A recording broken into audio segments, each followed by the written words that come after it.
Almost 200 asylum seekers who were placed in Tusla children's accommodation over the past 3 years were later confirmed to be adults.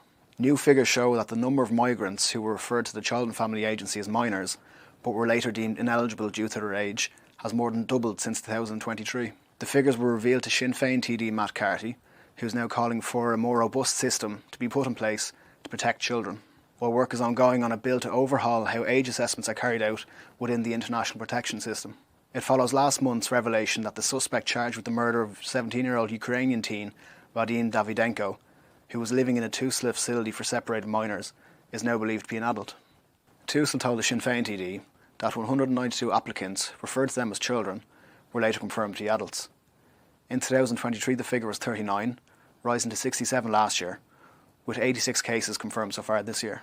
Discussions between Tusla, the Department of Justice and the Department of Children are ongoing as part of the new International Protection Bill. Meanwhile, Fine Gael TD James Geoghegan has criticised what he calls contradictory accounts from officials about who is actually responsible for age verification within the system. Tusla, or the International Protection Office, saying accountability must be clarified urgently.